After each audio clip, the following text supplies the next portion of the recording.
What up, perps? Kid Copious, back in effect. Oh, yeah, Purple State Party. You know what we're repping here. America, the center, common sense. We got a lot to get through today. Just want to remind y'all, I love you, and this one's for you. Daddy. All right, well, start with the take everybody wants to know, I guess. 2 women boxers who were disqualified by IBA for being male cleared to compete at Paris Olympics. We all saw the fight. Now we're hearing all the accusations. It's a man beating up a woman. It's not really a man. This isn't a transgender issue. I mean, I guess it kind of is because she was born sort of like a woman, but with certain male attributes, I guess. I mean, but it's a gray area. And it's the fucking Olympics. I don't give a shit. The Olympics are like Nike to me at this point. It doesn't really matter what they do. It's not going to change my opinion about them. I'm not going back. You're never going to see Nike on these armbands. The Olympic officials forced a gold medal surfer. Surfing's an Olympic sport. I don't know. But he had to remove the Christ the Redeemer from his surfboard. Then they did those opening ceremonies. This is the kind of crap. I mean, the Olympics to me, even Olympic soccer, it's watered down. A lot of the sports to me just got boring. It started getting political. It started to get woke. We were starting to see the exorbitant amount of money being wasted. But, I like to point out hypocrisy. I mean, I guess it's just kind of fun. I mean, the biggest hypocrisy, though, is that these Paris Games wanted to make a show of green solidarity, so they removed all the AC units. The countries brought AC units, and meanwhile, they can't even swim in the river because it's got fecal matter in it. This is the illogical nature of especially the green people. Clean up the environment by polluting it in a different way. San Francisco, you can't go in the bay. That's got algae blooms and toxic shit. The River Seine has toxic shit. But okay, we're going to cut out some AC units and reduce our carbon footprint by 0.0000001%. But if you try to show any reverence for the Lord, we're going to ask you to leave. And then pro-Palestine protesters chant Heil Hitler at Israel's Olympic soccer match. They were standing up, making the Nazi salute, chanting Heil Hitler while waving Palestinian flags. And the best part about this is that these very same Palestinians or anti-Israel or pro-Palestine or whatever, they're the people who are going to vote left. They're the people who are going to vote for Kamala Harris. Meanwhile, Kamala Harris is going to continue to say that Trump is the Nazi. No. But, God, I just hope people open up their eyes and see this kind of stuff. See it for what it really is. Babylon B here. DEI hire is a slur, explains head of DEI hiring department. It's not a slur. It's not about the person. It's about the policy. If you ignore qualified candidates simply to find less qualified candidates who check boxes, that's wrong. If you ignore qualified candidates simply to find less qualified candidates who are white men, that is also wrong. The ideology is winning out over the ideas. In other words, we'd rather look good doing nothing than do something and maybe risk offending somebody. That's the world we've crafted. That's what we want to live in now. Yeah. Boggles my mind. I don't get it. I believe in both of those statements. How is that a slur? Who am I slurring in that? Nobody. Oh, boy. Yeah. The Biden legacy they like to talk about. Here's another one. The Biden administration has put a controversial program that allows tens of thousands of migrants from 4 nations to fly or travel directly into the U.S. on hold after a report circulated internally showing significant amount of fraud. And what are they talking about? That social security numbers, addresses, and phone numbers were being used hundreds of times. You can tell if I put in a new password if my confirmation password matches. You can't sort out if people are using the same phone numbers, social security numbers, and addresses. Wow. I mean, all I hear about is AI this and AI that, and AI is going to save us. The fuck? We can't even run this shit through a computer to the point where people just use duplicates hundreds of times. One or two.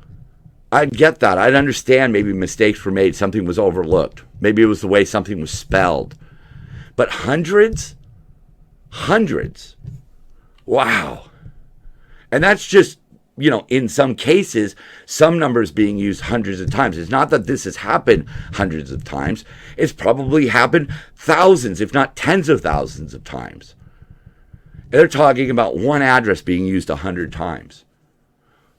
What if you use 100 addresses 100 times? What does that equal? And what it equals here is bloodthirsty Venezuelan gang, trendy, whatever, TDA, sets up shop in U.S. as border authorities sound alarm. And TDA has given a green light to members to attack police. Wonderful. They are only here because of the lax border. That's the only reason they're here. They were not here in any significance under Trump. We never heard about them. We never heard about them. If some violent Venezuelan street gang was coming across the border during the Trump administration, we would have heard about it. The media would have been all over that. You fucking know it. The media is a propaganda machine for the left, and they if they could find a true story to slam Trump, oh boy, it's worth its weight in gold.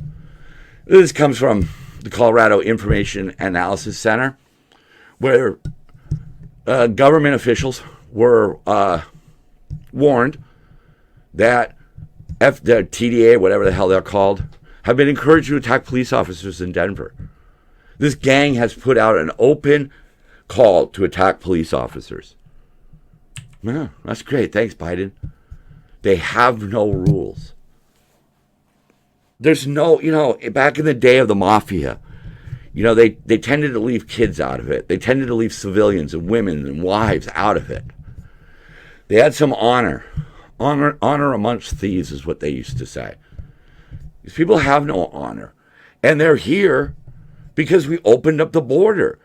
No matter how the CNN wants to spin it, the border was open. Simple little checks and then releasing them with ankle bracelets and cell phones, that's open. I mean, think about it. Just a few weeks ago, we talked about ISIS terrorists who had been in the country for weeks before they were discovered. This is why we can't just let people come to the border and we go, okay, you can enter. Just please come back for a hearing in 4 years. Oh, man, they're not going to. They're not going to.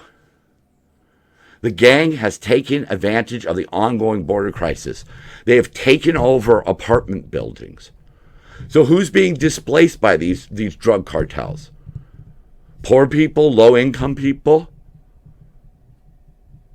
And you're allowing gangs to just fester in Colorado. I mean, it's just kind of weird to me because it's kind of normal to hear about gang warfare, primarily, back in the day, in the 90s, LA, New York, that's where a lot of that activity was. So this is John Fabricatori, former ICE field officer who's running for a congressional seat in Colorado. This whole border situation over the last 3.5 years has allowed countless criminals to be allowed into the United States. And we're seeing an uptick in crime, especially in illegal immigrant crime throughout the U.S. And sanctuary cities are just magnetizing it. You go, I mean, if you're a criminal, you go where if caught, you're going to get the least amount of sentence. You don't go to the places that are going to give you a long sentence. Why would you? I mean, if you were a criminal, wouldn't you want to go to a town that doesn't have police? I mean, there's criminals often operate on very logical basis, unlike the Democrats and the lefties. They're going to find houses that broadcast wealth. They're going to find houses that are unlocked. They're going to find houses that have a sign out front letting you know that they're using a system that you could then hack. Okay? They're going to go to the house that puts the key under the flower pot. They're not going to go to the house that's got a big giant fucking fence around it with, a big American flag and a pro-Second Amendment banner and a couple of really rough-looking dogs and a guy that says, never mind the dogs, you should worry about the owner. I wouldn't go to that house to rob it, okay? Steel doors, obviously empty casings in the front yard. Come on. You're not going to pick that house. You're going to pick the house that is unlocked. And that's what they've done. They know that the money's in the United States, so they came across. And now, as he went on to say, for U.S. citizens, for people here within the United States, they're a dangerous gang. And with them just putting on a green light on police officers here in the United States, we could potentially see police officers being shot at by these gang members because they do not fear law enforcement in the United States. They do not fear the law enforcement in the United States. That's what's been crafted here. Is that really what we want? And what are we getting out of that? What are we getting out of that? Handouts to drug addicts, handouts to illegal immigrants. What do you get? You get the right to what? Have an abortion? You get the right to maybe transition your 13-year-old into a girl because it really isn't working out as a boy? I'm not against those things. But when those are the priorities, when that's all you're offering, can people not see that that's the issue? Sure, there's some good in these progressive policies, but there's some really dangerous shit going on. And Kamala Harris is one of the most dangerous ones because she's literally going to do whatever the Democrats and their lobbyists and their money people tell them to do. They're not going to care about the average American. They're not. And I can say that confidently because we've seen that. What has Joe Biden, what has the Biden-Harris presidency done for the average American? And typical fashion, when there's a problem that they must address, they either tell you, my staff will get back to you with an answer and never answer the question, or they blame somebody. Harris blames Trump for latest dreadful jobs report nearly a full term after he left office. Yeah, nearly a full term. This is what her spokesperson said. Donald Trump failed Americans as president, costing our economy millions of jobs and bringing us to the brink of the recession. Okay, but when we talk about inflation and some of that stuff, they say, oh, well, it was the pandemic. It was the pandemic that brought on the recession and caused the inflation and all of that. Okay, all right, sure. But when it's convenient, you're going to blame Trump, right? When it was Biden's fault, you blame COVID. When you want to blame Trump, you just say, hey, it was Trump's fault. You just flat out lie. And they blah, blah, blah, promising even more damage, all this crap. But the way they sum it up, all while making his billionaire donors richer. Okay, both political parties exist to make their inner circle or their whatever, their group, richer, okay? But billionaire donors? Really? Okay. I guess so. I guess you're not counting, George Clooney as a billionaire. I can see why. But George Soros? See, I would rather they make their billionaire donors richer without ruining my life to do it. And that's one of the biggest differences I see between the parties. The Democrats F us over. They make everything expensive to hand out that money to other people who don't want to work. That's what they do. That's what they do. They pass these green energy things that make their donors richer. And we have to pay higher energy costs.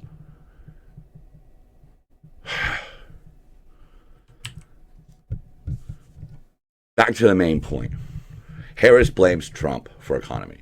Okay, so let's just say, so Trump fucked up the economy. Never mind COVID, all the other things. In my opinion, Biden-Harris made it worse. And now you blame Trump. What the fuck did you do to fix it? Nothing. You attacked the energy sector and replaced it with costly, unreliable energy. You drove up fuel costs and everything else goes up. You flooded the borders with indigent migrants, forcing cities to spend money on housing.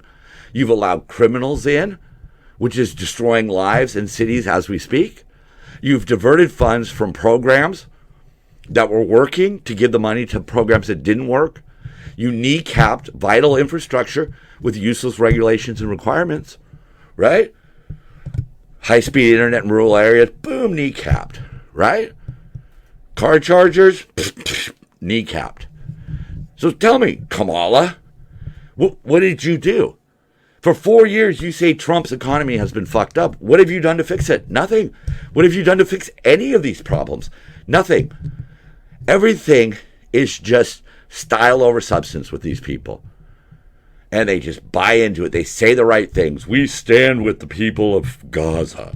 And everybody goes, yay! Meanwhile, you're paying twice as much to light your home.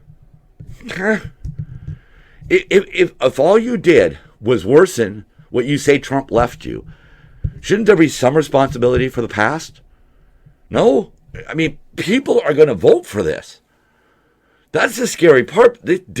Kamala Harris has been part of a large failure, and you're going to reward her by saying, yeah, we could take 4 more years of you. Really? Americans thankful that only socialist rigging elections only happens in Venezuela. Yeah, long and short of it, Maduro should be out. He's not. There are a lot of parallels between Maduro and the Democrats here. We'll see that. Protests erupt across Caracas after Maduro claims re-election. It's going to get worse this weekend because there's going to be some protests.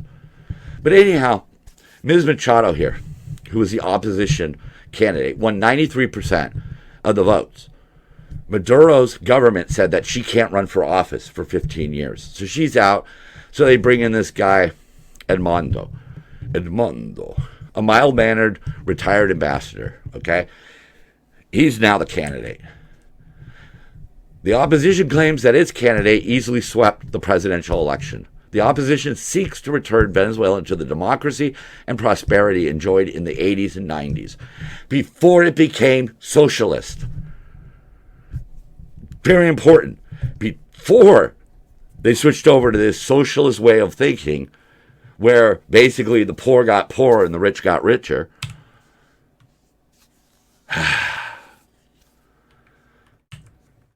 But anyhow, like I said, today being Saturday morning, these mass demonstrations are going to pop off. I think we're looking at the beginning of a civil war in Venezuela. I think this is going to get ugly. And I don't know what we can do about it, but this is not good, especially with our borders wide open. Because again, look at the logic. Why would you want to be slanging dope in a poor country with an authoritarian leader who could just have you executed?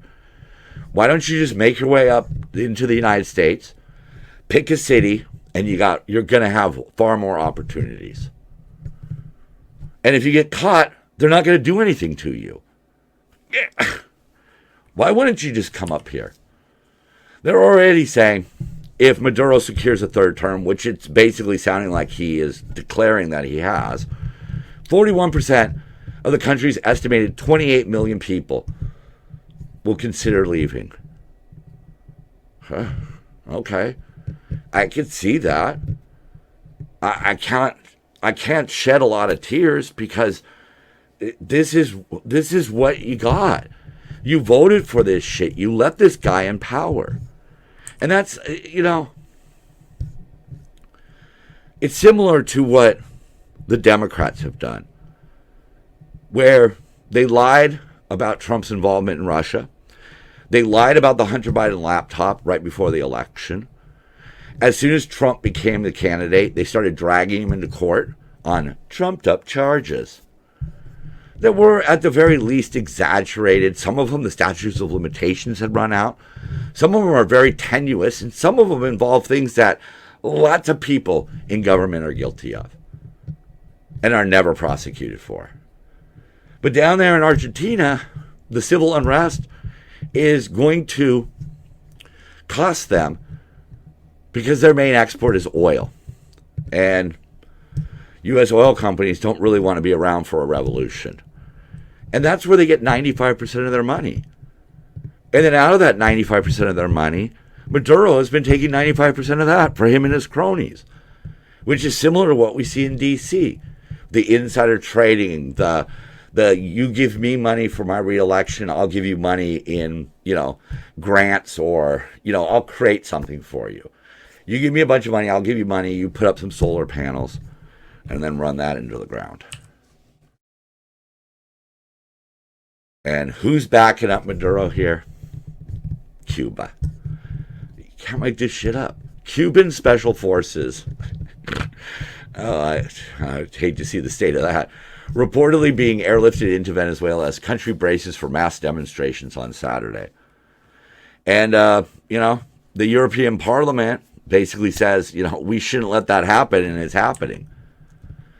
Yeah, right there. Herman Tercht, I don't know, told a member of the Vox Conservative Party, oh, that's a good name, Vox Conservative Party, we shouldn't let it happen, and it's happening.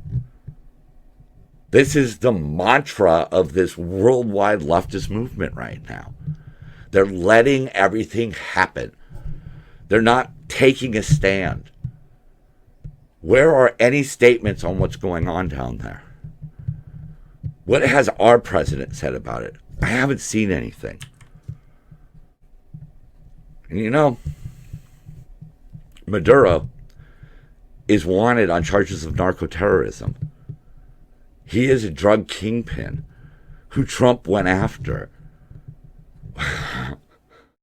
We already have a president on record going after him, and our president doesn't seem to want to do anything. I had to bring this up. 82 arrested, 2,000 pounds of copper wire seized by LAPD's heavy metal task force. That's not it. Right there. Oh, God. But, I love how De Leon says, LA is no longer your ATM machine. Yeah, we'll see what they actually do to these people. Because, they're destroying vital. In some cases, they're taking out stuff that would be used to fight fires. But the problems, they say, are not simply the cost of repair. And it's really weird because LA is kind of a fucked up place, but they realize the problem. It impacts the most vulnerable communities when everything's dark, right? But it doesn't just happen in LA. It happens in Pasadena. I hate that place. But anyhow, they have unique and historical architecture there. And they're stealing the copper wire out of it. And as this public works commissioner says, some of these currents are up to 3,000 volts, which is lethal. If you didn't know, that's a lot of power. That is going to fry you. It's not good. And they are just leaving.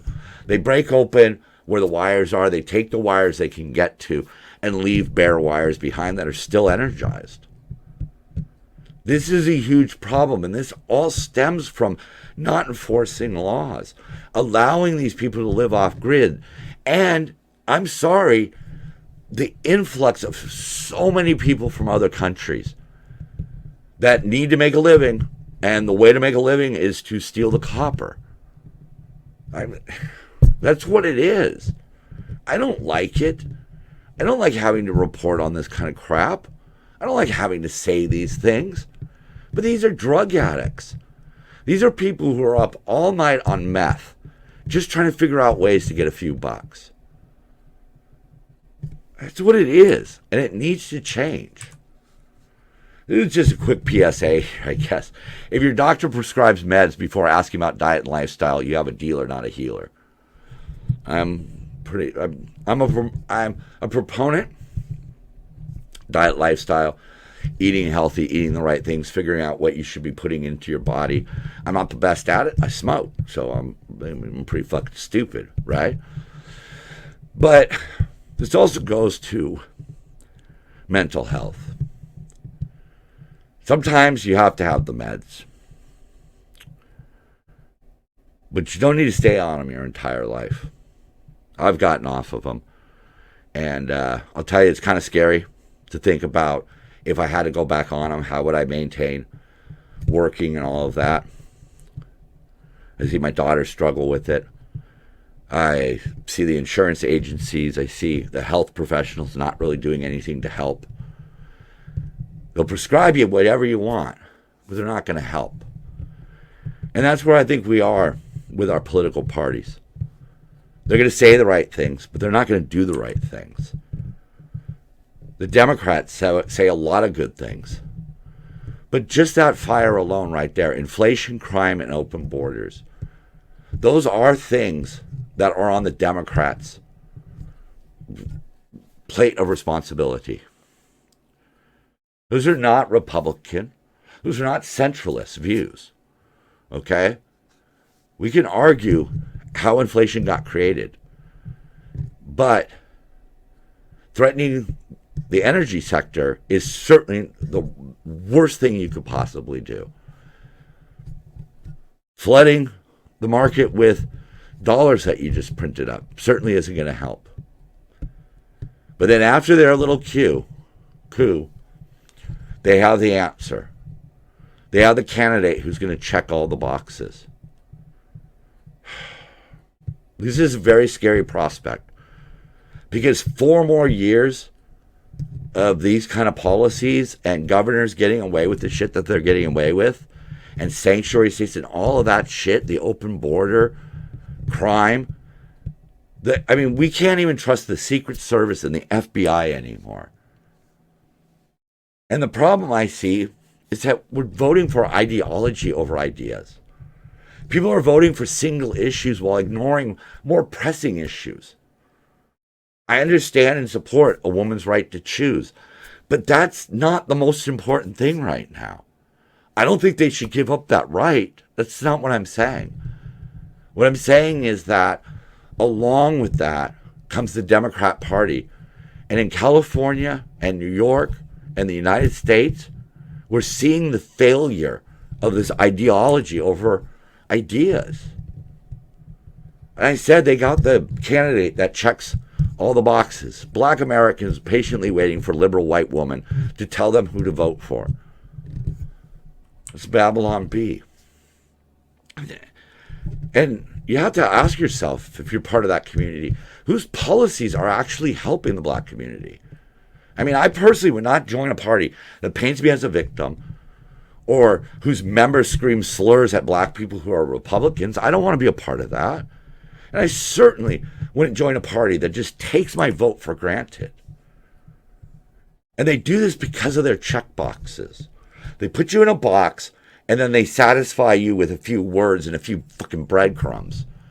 The left has single-handedly made the labels in these boxes, not the right. They assign them their names, their classifications, their whatever it is. They're the ones who do that. They're the ones who push for more of that. But I'm here to say, because I'm fucking tired of this. All right? Labels fucking suck. Putting a label on a person is a bad thing. Putting it on yourself, oh man, that's just fucking conformity.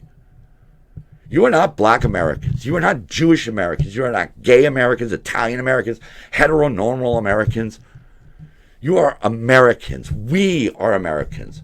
And we are purple. We're people of the purple. And a lot of us, or a lot of people who subscribe to this way of thinking, might be scared to declare their independence. But remember, we're the patriots, the Minutemen, the ordinary citizens who in the 1700s overthrew one of the most powerful nations of the time. The Republicans and the Democrats, the leftists, they're strong. And just like jolly old England, well-funded. But we are stronger. We are stronger. And we must break the stranglehold. Our founding fathers had Patrick Henry and Thomas Paine. Today, you got me, Kid Copious. I'm Purple State Party. Love one another. Vote with your head, not your heart. I love ya. Let's dance it out.